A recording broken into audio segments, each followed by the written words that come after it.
यह कहानी एक छोटे से गांव में रहने वाले एक गरीब किसान की है जिसका नाम रामू है। रामू का पूरा परिवार कृषि पर आधारित था और उनकी मुख्य आय खेती से ही होती थी। वे एक छोटे से खेत में जैविक खेती करते थे और उन्हें खेती में विशेष रुचि थी। रामू की कहानी उस समय से शुरू होती है जब उनके पास बहुत ही कम सामग्री थी, लेकिन उनकी मेहनती मेहनत और आत्मविश्वास की वजह से वे किसानी में सफलता पाने के लिए कठिनाइयों का सामना करते गए। वे सिर्फ जैविक खेती की तरफ ध्यान केंद्रित करते और खेत में उर्वरक के बजाय उर्वरक की जगह खेत में खाद प्रदान करते थे।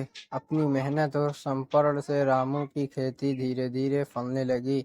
उनकी पैदावार बढ़ती गई और उनकी मुनाफा कमाने की क्षमता में भी वृद्धि हुई।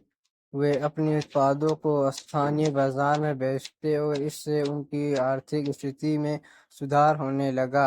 रामू की सफलता उनके परिश्रम, संघर्ष और सहनशीलता की कहानी है। उन्हें कभी हार नहीं मानी और हमेशा आगे बढ़ने का प्रयास किया। उनकी कहानी गांव के लोगों के लिए प्रेरणास्रोत बनी और उन्होंने दिखाया कि छोटे सपनों को हकीकत में बदलने का सबसे महत्वपूर्ण कदम है मेहनत और संघर्ष। इस कहानी से हमें यह सीखने का मिलता है कि सफलता पाने के लिए धैर्य और परिश्रम अत्यंत महत्वपूर्ण होते हैं, चाहे आप किसी भी क्षेत्र में हो।